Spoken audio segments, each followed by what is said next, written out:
Enemistad pondré entre ti y la mujer, y entre tu simiente y la simiente suya. Esta te herirá en la cabeza, y tú le herirás en el calcañar. La divina sentencia pronunciada contra Satanás, después de la caída del hombre, fue también una profecía que, abarcando las edades hasta los últimos tiempos, predecía el gran conflicto en que se verían empeñadas todas las razas humanas que hubiesen de vivir en la tierra.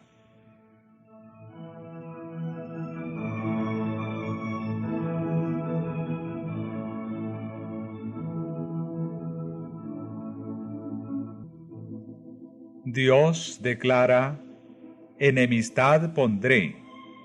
Esta enemistad no es fomentada de un modo natural. Cuando el hombre quebrantó la ley divina, su naturaleza se hizo mala y llegó a estar en armonía y no en divergencia con Satanás. No puede decirse que haya enemistad natural entre el hombre pecador y el autor del pecado. Ambos se volvieron malos a consecuencia de la apostasía. El apóstata no descansa, sino cuando obtiene simpatías y apoyo al inducir a otros a seguir su ejemplo. De aquí que los ángeles caídos y los hombres malos se unan en desesperado compañerismo.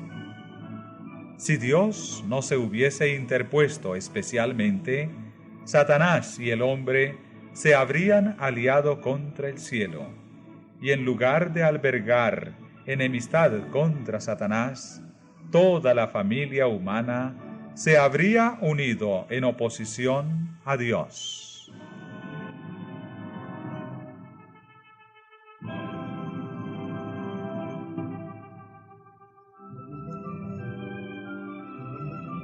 Satanás tentó al hombre a que pecase, como había inducido a los ángeles a rebelarse, a fin de asegurarse su cooperación en su lucha contra el cielo. No había disensión alguna entre él y los ángeles caídos en cuanto al odio que sentían contra Cristo. Mientras que estaban en desacuerdo tocante a todos los demás puntos, era unánime su oposición a la autoridad del legislador del universo. Pero al oír Satanás que habría enemistad entre él y la mujer y entre sus linajes, comprendió que serían contrarrestados sus esfuerzos por corromper la naturaleza humana y que se capacitaría al hombre para resistirle.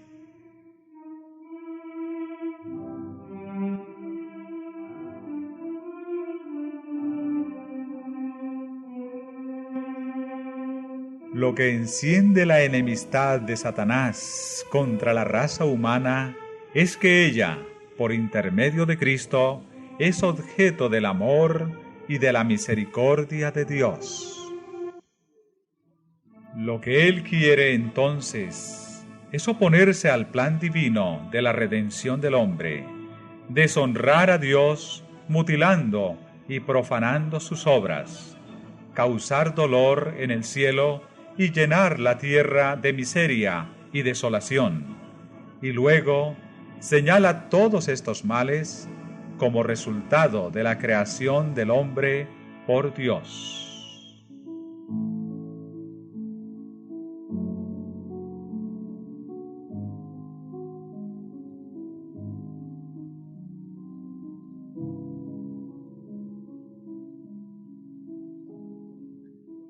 La gracia que Cristo derrama en el alma es la que crea en el hombre enemistad contra Satanás.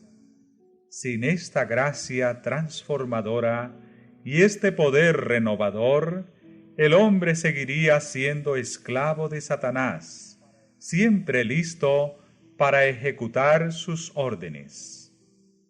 pero el nuevo principio introducido en el alma crea un conflicto allí donde hasta entonces reinó la paz.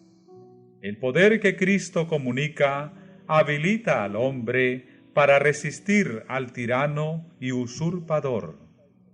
Cualquiera que aborrezca el pecado en vez de amarlo, que resista y venza las pasiones que hayan reinado en su corazón, prueba que en él obra un principio que viene enteramente de lo alto.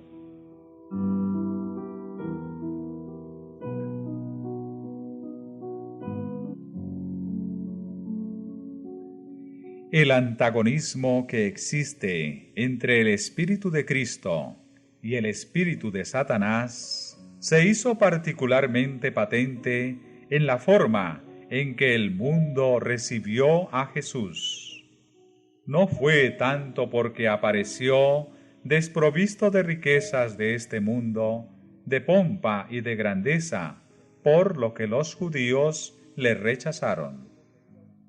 Vieron que poseía un poder más que capaz de compensar la falta de aquellas ventajas exteriores. Pero la pureza y santidad de Cristo atrajeron sobre él el odio de los impíos. Su vida de abnegación y de devoción sin pecado era una continua reprensión para aquel pueblo orgulloso y sensual. Eso fue lo que despertó enemistad contra el Hijo de Dios. Satanás y sus ángeles malvados se unieron con los hombres impíos. Todos los poderes de la apostasía conspiraron contra el defensor de la verdad.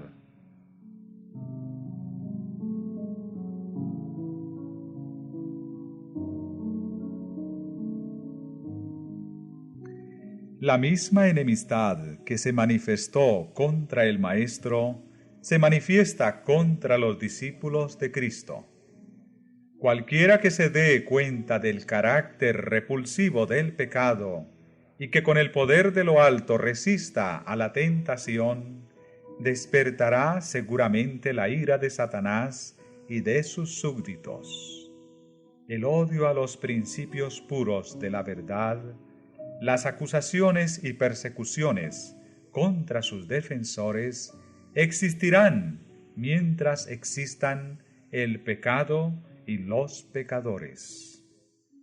Los discípulos de Cristo y los siervos de Satanás no pueden congeniar. El oprobio de la cruz no ha desaparecido. Todos los que quieren vivir piadosamente en Cristo Jesús padecerán persecución.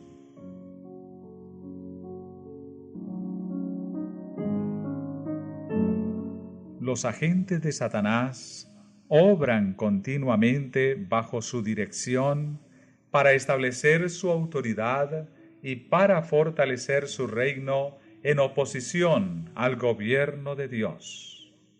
Con tal fin, tratan de seducir a los discípulos de Cristo y retraerlos de la obediencia. Como su jefe, tuercen y pervierten las Escrituras para conseguir su objetivo. Así como Satanás trató de acusar a Dios, sus agentes tratan de vituperar al pueblo de Dios. El espíritu que mató a Cristo mueve a los malos a destruir a sus discípulos. Pero ya lo había predicho la primera profecía: enemistad pondré entre ti y la mujer, y entre tu simiente y la simiente suya, y así acontecerá hasta el fin de los tiempos.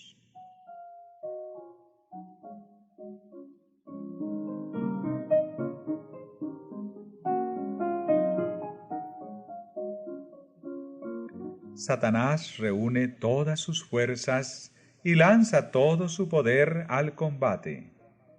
¿Cómo es que no encuentra mayor resistencia? ¿Por qué están tan adormecidos los soldados de Cristo?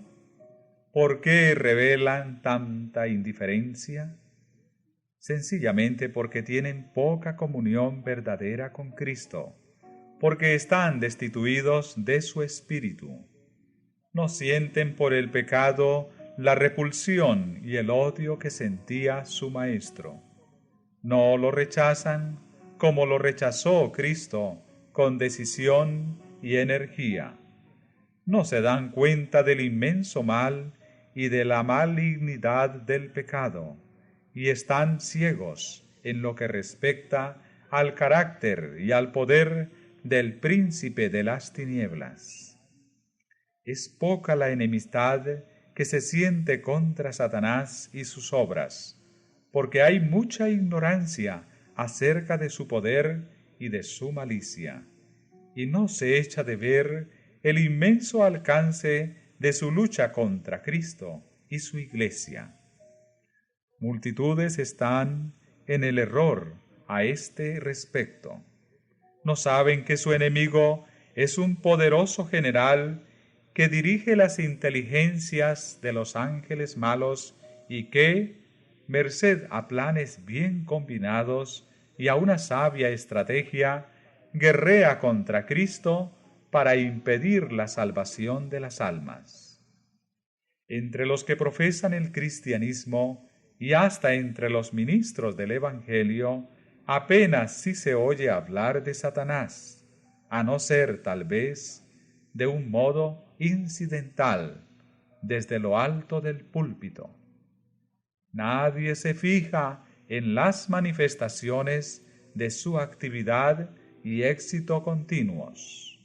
No se tienen en cuenta los muchos avisos que nos ponen en guardia contra su astucia. Hasta parece ignorarse su existencia.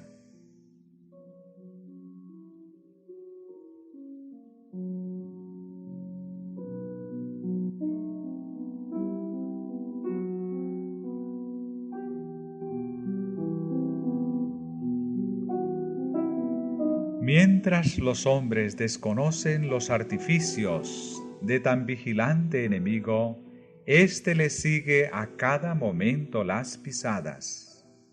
Se introduce en todos los hogares, en todas las calles de nuestras ciudades, en las iglesias, en los consejos de la nación, en los tribunales, confundiendo, engañando, seduciendo, arruinando por todas partes las almas y los cuerpos de hombres, mujeres y niños, destruyendo la unión de las familias, sembrando odios, rivalidades, sediciones y muertes. Y el mundo cristiano parece mirar estas cosas como si Dios mismo las hubiese dispuesto y como si debiesen existir.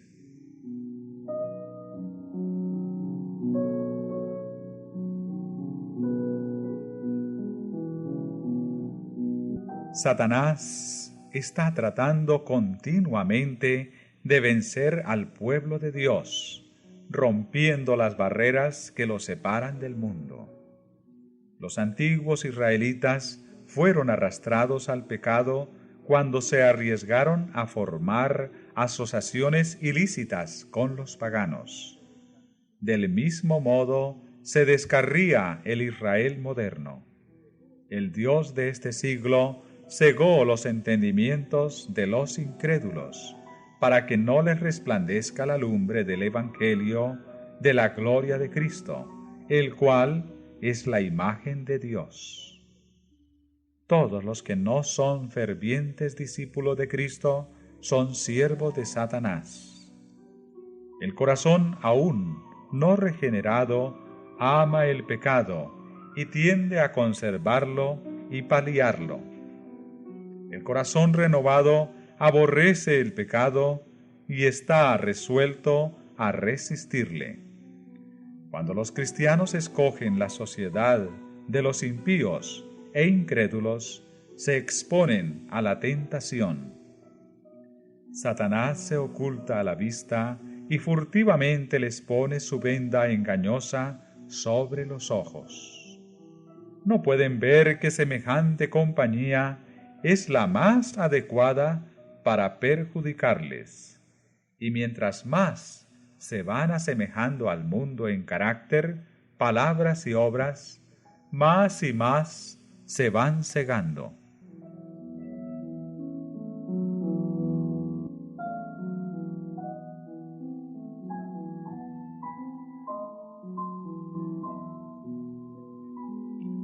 Al conformarse la Iglesia con las costumbres del mundo, se vuelve mundana, pero esa conformidad no convierte jamás al mundo a Cristo.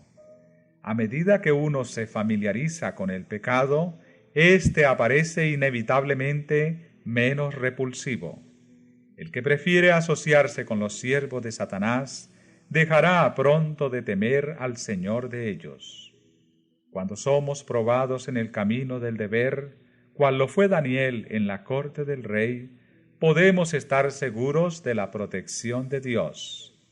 Pero si nos colocamos a merced de la tentación, caeremos tarde o temprano.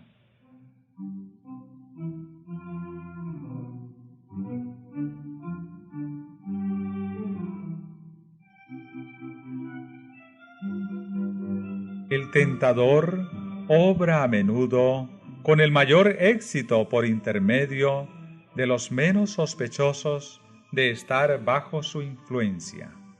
Se admira y honra a las personas de talento y de educación, como si estas cualidades pudiesen suplir la falta del temor de Dios o hacernos dignos de su favor.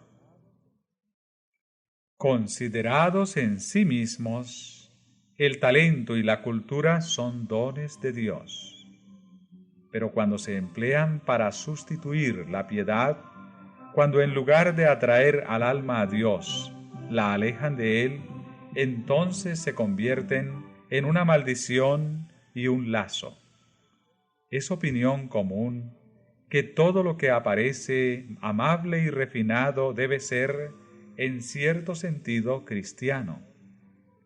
No hubo nunca error más grande.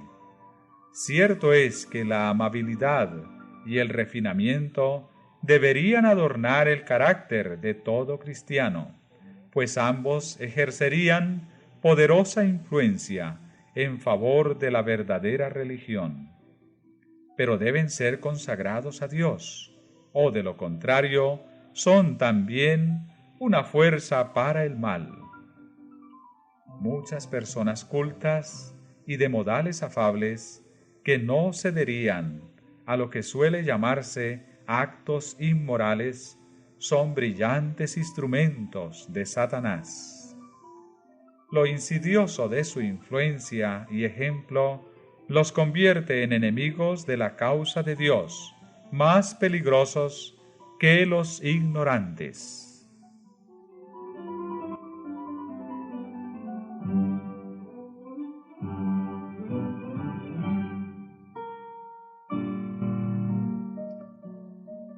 Por medio de férvida oración y de entera confianza en Dios, Salomón alcanzó un grado de sabiduría que despertó la admiración del mundo.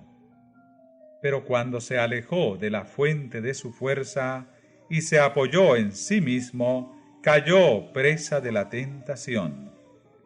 Entonces, las facultades maravillosas que habían sido concedidas al más sabio de los reyes, sólo se convirtieron en agente tanto más eficaz del adversario de las almas.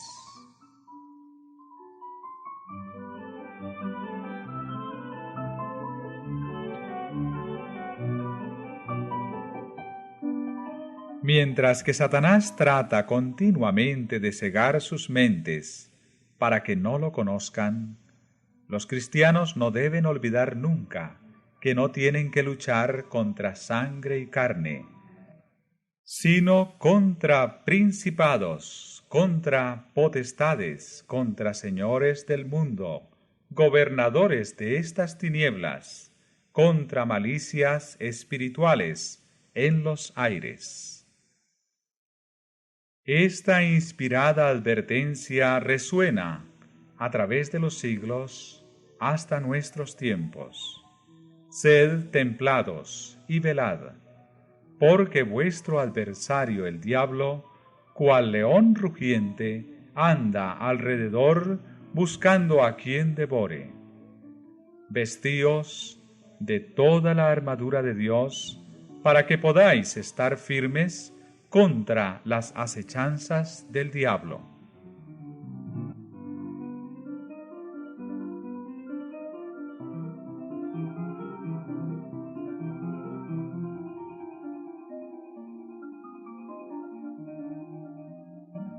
Desde los días de Adán hasta los nuestros, el gran enemigo ha ejercitado su poder para oprimir y destruir. Se está preparando actualmente para su última campaña contra la Iglesia. Todos los que se esfuerzan en seguir a Jesús tendrán que entrar en lucha con este enemigo implacable. Cuanto más fielmente imite el cristiano al divino modelo, tanto más seguramente será blanco de los ataques de Satanás.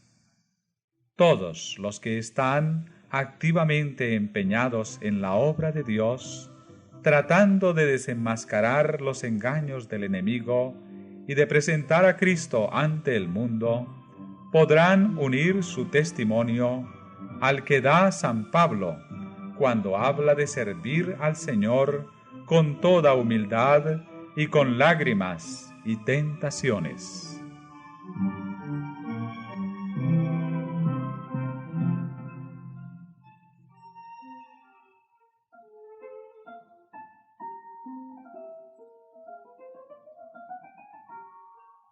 Satanás asaltó a Cristo con sus tentaciones más violentas y sutiles, pero siempre fue rechazado. Esas batallas fueron libradas en nuestro favor. Esas victorias nos dan la posibilidad de vencer. Cristo dará fuerza a todos los que se la pidan. Nadie, sin su propio consentimiento, puede ser vencido por Satanás.